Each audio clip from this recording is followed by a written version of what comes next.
बढ़ते अगली खबर की ओर। मुख्यमंत्री वसुंधरा राजे अलवर लोकसभा क्षेत्र तिजारा के दौरे पर रहीं। इस दौरान सीएम राजे ने सर्व समाज के प्रतिनिधियों से मुलाकात कर विकास योजनाओं पर फीडबैक लिया, साथ ही लोगों को परेशानी का समाधान भी किया।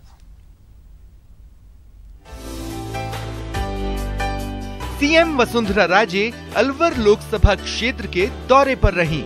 सीएम राजे ने तिजारा पहुंचकर यहां की जनता से संवाद किया और लोगों की समस्याएं सुन मौके पर अफसरों को समस्या के समाधान के निर्देश दिए। दिगंबर जैन महिला महाविद्यालय में सीएम से दिन भर मिलने वालों का जमावड़ा लगा रहा। इस दौरान सर्व समाज के प्रतिनिधियों ने राजे से मुलाकात की। सीएम राजे से नगर परिषद चेयरमैन संदीप दाइमा ने भिवाड़ी में कॉलेज खोलने की मांग रखी और राजे से एसटीपी प्लांट को लेकर विचार विमर्श किया। सीएम राजे से औद्योगिक विकास को लेकर भिवाड़ी के उद्यमियों से भी मंत्रणा की।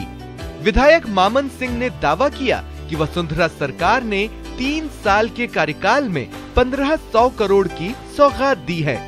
इसके अलावा प्रतिनिधियों ने क्षेत्रों की इकाइयों में स्थानीय लोगों को रोजगार देने का मुद्दा भी उठाया। जमीन अवाप्ति को लेकर भी लोगों ने सीएम राजे के सामने अपनी पीड़ा रखी। मुलाकात के दौरान ही मेव समाज के लोगों ने राजे का जोरदार स्वागत किया। इसके बाद बैठक कर युवाओं को रोजगार देने और सुरक्षा देने की मांग की। वहीं राजपूत समाज के प्रतिनिधि मंडल ने सीएम से समाज को आरक्षण देने की मांग की और फिल्म पद्मावती की रिलीज पर रोक की मांग भी की। इसके अलावा मुख्यमंत्री से घुमंतु जाति के लोग भी मिले। उन्होंने जमीन के पट्टे देने की मांग रखी। सीएम राजे ने जाट, गुर्जर के साथ ही ब्राह्मण समाज के प्रतिनिधियों से चर्चा कर विकास कार्यों की जमीनी स्तर को जाना। गौरतलब है कि सीएम राजे लगातार लोकसभा और विधानसभा उपचुनाव से पहले लोगों से रूबरू होकर जमीनी हकीकत को टटोलने में लगी हुई हैं। Babulal धायल, ETV news, Tijara. मुख्यमंत्री वसुंधरा राजे ने धौलपुर मॉडल को अपनाते हुए अजमेर के बाद अलवर की लगभग सभी विधानसभा सीटों का दौरा कर लिया है, लेकिन अजमेर और अलवर के दौरों में खासा अंतर देखने को मिला है। सीएम राजे ने अपने दौरों के दौरान अजमेर को कई बड़ी सौगातें दी हैं, तो अलवर में जमीनी हकीकत जानकर उन्हें दूर किया है। देखिए ये खास रिपोर्ट।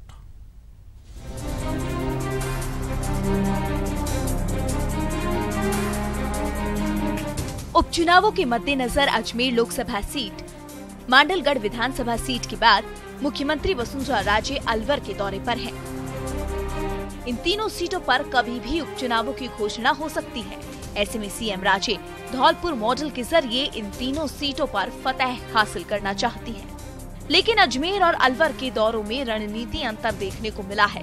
सीएम राजे ने अजमेर को कई बड़ी सौगातें देने के साथ ही कई घोषणाएं भी की थी, लेकिन अलवर के मुंडावर, बहरोड, अलवर शहर, अलवर ग्रामीण, रामगढ़, राजगढ़ और तिजारा विधानसभा क्षेत्र के दौरे के दौरान बड़ी घोषणाओं के बजाय छोटी छोटी समस्याओं को दूर करने पर रहा है। आइए ग्राफिक्स के जरिए जानते हैं सीएम राजे ने अलवर में कहां क्या निर्देश दिए। मुंडावर, डीएमआईसी में किसानों की समस्या संवेदनशीलता से हो दूर। ग्रामीण क्षेत्रों में परिवहन समस्या की जाए दूर। खेतों से गुजरने वाली बिजली लाइन हटाई जाए। बहरोड, अन्य राज्यों से ब्याह कर लाई विवाहिताओं का बने जाति प्रमाण पत्र। विजयनगर गांव में सड़क नहीं होने पर अधिकारियों से मांगी रिपोर्ट। अलवर ग्रामीण, पेयजल की समस्या स्थायी रूप से दूर करने का प्रयास। कारोली गांव में पानी नहीं मिलने पर मांगी रिपोर्ट। पृथ्वीपुरा गांव में पीएचसी के लिए प्रस्ताव भेजने के निर्देश। अलवर शहर, वीर शिरोमणि महाराणा प्रताप स्टैचू के लिए 70 लाख मंजूर। शहीद हेमू कालानी की जीवनी पाठ्यक्रम में होगी शामिल। रामगढ़, हंस सरोवर बांध में औद्योगिक पानी नहीं छोड़ने के निर्देश। गोविंदगढ़ अस्पताल में डॉक्टर्स लगाने के निर्देश। राजगढ़, पेयजल की कमी वाले क्षेत्रों में लगाएं ट्रीटमेंट प्लांट। पुराने भवनों, बाग बावड़ियों को संवारने के निर्देश। 31 दिसंबर तक फीडर सुधार का काम करने के निर्देश। गौरतलब है कि सीएम राजे का मानना है कि सीधे संवाद से जमीनी हकीकत का पता चलता है और लोगों की छोटी छोटी समस्याओं को दूर कर बड़ी राहत दी जा सकती है। ईटीवी न्यूज के लिए सौरभ गृहस्थी की रिपोर्ट।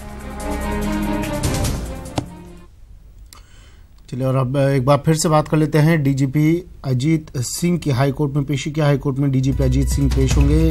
लाखों रुपए के फर्जीवाड़े मामले में तलब किया है। गोचर भूमि के पट्टे काटने का पूरा मामला है। जस्टिस एमएन भंडारी ने इन्हें तलब किया। हाईकोर्ट ने मामले में कार्रवाई न करने पर नाराजगी जताई है। पूर्व सरपंच विजय कुमार भंसाली की अवमानना याचिका पर हाईकोर्ट ने ये आदेश सुनाए हैं। सचिन मेरे सहयोगी हमारे साथ सीधा जुड़ गए हैं जयपुर से। सचिन, डीजीपी हाईकोर्ट में पेश होंगे, कितनी देर बाद पहुंचेंगे कोर्ट, क्या कुछ चल रहा है?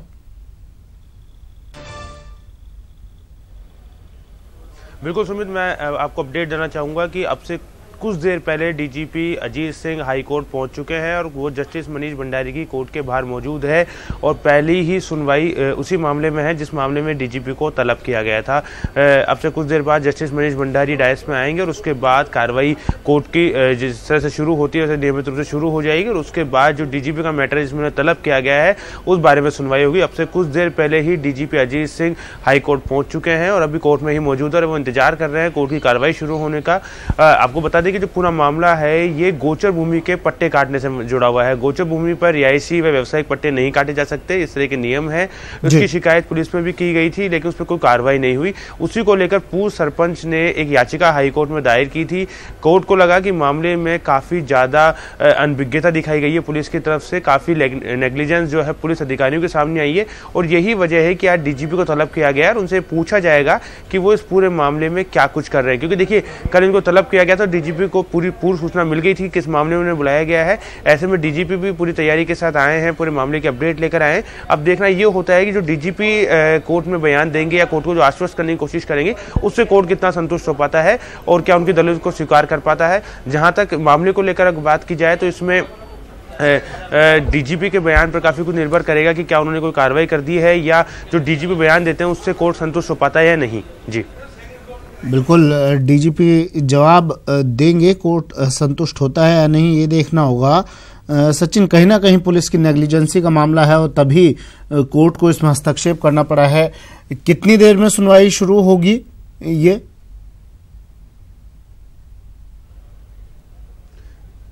देखिए अभी जो सुनवाई का समय है 10:30 बजे तय था, उसी तय समय पर सुनवाई शुरू हो जानी चाहिए थी लेकिन कुछ समय जरूर लग रहा है क्योंकि डायस पे जो जस्टिस मनीष भंडारी अभी तक पहुंचे नहीं है। अभी तक की जो अपडेट है बस कुछ देर में सुनवाई शुरू हो जाएगी और पहला ही मामला जो है वो इस मामले को रखा गया है। लेकिन जो सुनवाई होती है उसमें अमूमन जो जैसे ही जज पहुँचते हैं तो जो वकील है वो मैंशनिंग करते हैं अपने अपने मामलों की। वो मैंशनिंग अभी शुरू हो चुकी है, अंदर से अपडेट ये आ रहा है। जो रूटीन प्रक्रिया है उस मैंशनिंग के तुरंत बाद ये सुनवाई शुरू हो जाएगी। पहला मामला आज डीजीपी अजीत भट्ट को लेकर रखा गया। कल ही तय कर लिया था जस्टिस मनीष भंडारी ने कि सुबह सुबह डीजीपी को बुला लिया जाए 10:30 बजे और डीजीपी तय समय पर कोर्ट पहुंच गए और अभी वो जस्टिस मनीष भंडारी की अदालत में ही मौजूद है। कुछ देर बाद हम कह सकें कि कुछ क्षणों बाद इस पूरे मामले की सुनवाई शुरू हो जाएगी। चलिए, शुक्रिया सचिन, तमाम जानकारी के लिए। अपडेट आपसे हम लेते रहेंगे। डीजीपी अजीत सिंह हाईकोर्ट पहुंच चुके हैं, कुछ ही देर में सुनवाई शुरू हो जाएगी।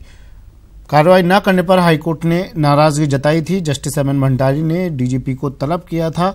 पूर्व सरपंच विजय कुमार भंसाली की अवमानना याचिका पर यह आदेश दिए गए थे। गुजरात में चुनाव प्रचार चरम पर है। प्रदेश कांग्रेस के भी कई दिग्गज नेता गुजरात में प्रचार के लिए डेरा डाले हुए हैं। राजस्थान पीसीसी चीफ सचिन पायलट भी पार्टी के प्रचार से जुड़े हुए हैं और मतदाताओं से संपर्क कर रहे हैं। प्रचार के दौरान पायलट ने गुजरात में कांग्रेस की जीत के दावे किए और बीजेपी पर जमकर निशाना साधा। गुजरात में है और हमें लगता है कि पिछले 20 सालों में बीजेपी लगातार सत्ता में रही है और गवर्नमेंट बनाने के बाद लगातार लोगों को निराशा हाथ लगी है।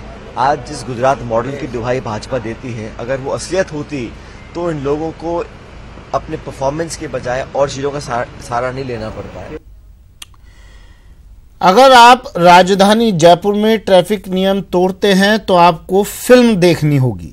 जी हां, राजधानी जयपुर में अगर आपने ट्रैफिक रूल्स तोड़े तो न केवल आपको चालान भरना पड़ेगा बल्कि ट्रैफिक पुलिस आपको एक फिल्म भी दिखाएगी और आपको ट्रैफिक का अनूठे तरीके से पाठ पढ़ाएगी।